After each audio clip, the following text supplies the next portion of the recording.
Amerika Qo'shma Shtatlarida mavsumiy qishloq xo'jaligi ishlari. Xo'p, xabaringiz bo'lsa kerak, 2 haftadan buyon internet hamda ijtimoiy tarmoqlarda ana endi 2026-yildan boshlab O'zbekiston fuqarolari qishloq xo'jaligi ishlari bo'yicha mavsumiy ishchi vizasini qo'lga kiritib, Amerika Qo'shma Shtatlariga borib ishlash imkoniyatiga ega bo'ladilar degan yangilik va xabarlarga ko'zingiz tushgan yoki qulog'ingiz chalingan bo'lishi mumkin. Mana shu xabarlar rost va mana shu xabarlar bo'yicha sizga to'liq ma'lumotlar hamda ishga topshirish uchun talablarni boricha o'qib eshittiraman. Yaxshilab tushunib tinglashingizni so'rab qolaman. Xo'p, nima uchun Amerika Qo'shma Shtatlari aynan mavsumiy qishloq xo'jaligi ishlari bo'yicha O'zbekiston mamlakatini tanlashdi? Chunki yaqin 1 yil ichida Amerika Qo'shma Shtatlari hamda O'zbekiston siyosatchilari siyosat bo'yicha yaqinlik hamda hukumatlar o'rtasida oldi-berdi shartnomalar ko'proq bo'lganligi sababli va qolaversa mana shu yaqinlashuv ham shu qishloq xo'jaligi ishlarida mana shu shartnomani imzolashga yetarli darajada sabab bo'ldi deb o'ylayman. Siyosatdan xabari borlar, yangilikni kuzatib turganlar buni yaqqol bilishadi. Hamda yana bitta sabablardan biri O'zbekiston hukumatiga chet el mamlakatlaridan kelayotgan daromadni oshirishga sabab bo'ladi. Hamda O'zbekiston fuqarolariga Rossiya mamlakatida qilinayotgan muomala va hurmat e'tibor so'nggi paytlarda keskin tushib ketishi kuzatilgan. Shuning uchun ham O'zbekiston hukumati fuqarolarni keskin Amerika hamda Yevropa tomonlariga yo'naltirmoqda. 2026-yil kuzgi va yozgi fasllar oralig'idagi oylarda, ya'ni avgust, sentyabr, oktyabr oylarida birmuncha O'zbekiston fuqarolari Amerika Qo'shma Shtatlariga vaqtincha ishlash uchun mavsumiy ishchi vizalarini berilgan holda qishloq xo'jaligi ishlariga safarbar etiladi va mana shu fuqarolarimiz u yerda Amerika Qo'shma Shtatlari ish beruvchilariga ma'qul kelsa, qishloq xo'jaligi ishlarida o'zlarini ko'rsata olishsa ijobiy tomonlama, bu yerdagi yana bormoqchi bo'lgan O'zbekiston fuqarolarimizga kvotalarni oshishiga hamda o'rtada tuzilgan kelishuv 5 yil, 10 yil, 15 yilga xizmat qilishiga sabab bo'ladi. Ya'ni Amerika Qo'shma Shtatlariga borish uchun hujjat topshirish ishlari boshlandi va ro'yxatdan o'ting degan havola tashlab beriladi. Bu albatta Telegram kanalimizda bo'ladi. Telegram kanalga qanday ulanishni video oxirida sizga aytib o'taman. Xo'p, hozir sizga Microsoft O'zbekiston rasmiy Telegram kanaliga qanday obuna bo'lishni ko'rsataman. Telefon orqali yozib olingan video ma'lumot. Xo'p, hozir plus Telegram, kimda Telegram bo'lsa, mana shu ilovaga kirib olish kerak. Mana shu ilovaga kirganingizdan so'ng bu yerda poisk tugmasini bosasiz, ya'ni o'zbekchada qidiruv va mana shu yerda katta harflar bilan migratsiya deb yoziladi va bu yerda pastki chiziq O'zbekiston.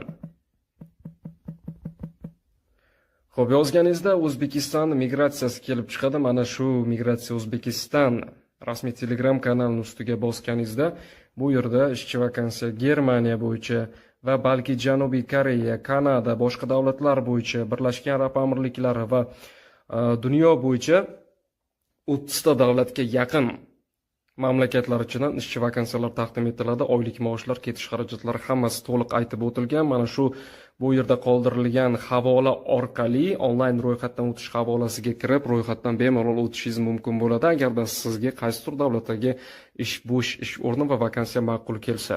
Mavsumiy ishchi viza Angliyada oldin 6 oy edi, Amerika Qo'shma Shtatlarida esa 6 oydan 10 oygacha, ya'ni 10 oylik mavsumiy ishchi viza asosida oyiga $3,500 oylik maosh ko'rsatilgan holda siz borib ishlashingiz mumkin bo'ladi. Xo'p, talablari: siz birinchi o'rinda O'zbekiston fuqarosi bo'lishingiz kerak va og'ir jinoyat bilan sudlanmagan bo'lishingiz kerak. Agar sudlangan bo'lsangiz, masalan, jinoiy ish qo'zg'atilgan bo'lsa, afsuski viza olish ehtimolingiz, viza ololmaslik ehtimolingiz 90-95% bo'lsa, viza olish ehtimolingiz 10 yoki 5% ni tashkil etadi. Bu degani sizga viza berilmasligi mumkin. Xo'p, ana endi 20 yoshdan 45 yoshgacha yosh talab ayol va erkaklar bemalol hujjat topshirishlari mumkin. Qishloq xo'jaligidan oz bo'lsa-da xabaringiz bo'lishi kerak. Xo'p, jinoiy sudlanmagan bo'lishingiz kerak va jismonan mana shu qishloq xo'jaligi mehnatiga javob bera olishingiz kerak bo'ladi. Xo'p, ana endi til talabiga keladigan bo'lsak, avvalo Amerika ingliz tilida gaplashadi va ingliz tilidan keyingi til bu ispan tili hisoblanadi. Afsuski bizda ingliz tili va rus tili, chunki Angliya mamlakatida ham rus tili bo'yicha ishga jo'natilgan edi. Amerika Qo'shma Shtatlari ham rus tili taklifini berish ehtimoli katta, chunki O'zbekistonda ingliz tiliga nisbatan rus tilini biladiganlar ko'p. Ana endi kerak bo'ladigan hujjatlar ro'yxati. Birinchi o'rinda qizil pasportingiz kerak bo'ladi. 3 surat va jismonan sog'lomligingizni kafolatlovchi tibbiy ko'rik xulosasi. Ya'ni sizni sog'lom deb topilgan tibbiy ko'rik xulosasi. Xo'p, 4-o'rinda kerak bo'ladiki, siz oxirgi tugatgan ta'lim turingiz. Maktab attestatimi, kollej yoki litsey diplomimi, universitet yoki magistratura diplomimi, mana shu hujjat kerak bo'ladi. Mana shu hujjatlar bo'lsa, bo'ldi, siz bemalol hujjat topshirishingiz mumkin bo'ladi. Ortiqcha masalan deylik, kasbingiz ekskavatorchilik yoki boshqa qurilish sohasida ishlaysizmi, uni qizig'i yo'q.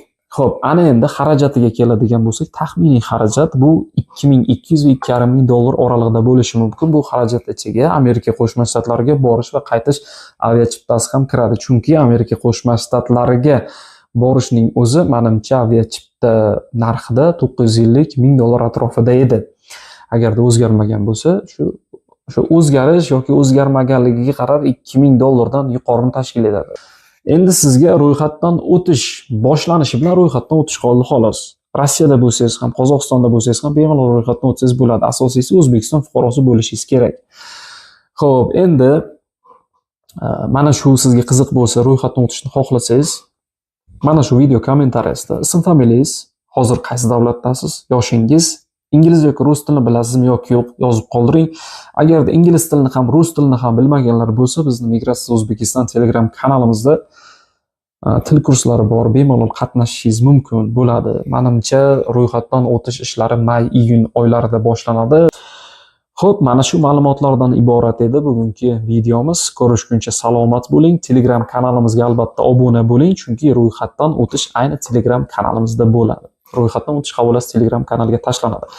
Agarda Amerika sizga to'g'ri kelmasa, Italiya, Fransiya, Finlandiya, Shvetsiya, Kanada mamlakatlari bo'yicha qolaversa, Niderlandiya, boshqa Yevropa mamlakatlari, Yaponiya, Janubiy Koreya bo'yicha ham bemalol ish vakansiyalari bor, hujjat topshirishingiz mumkin.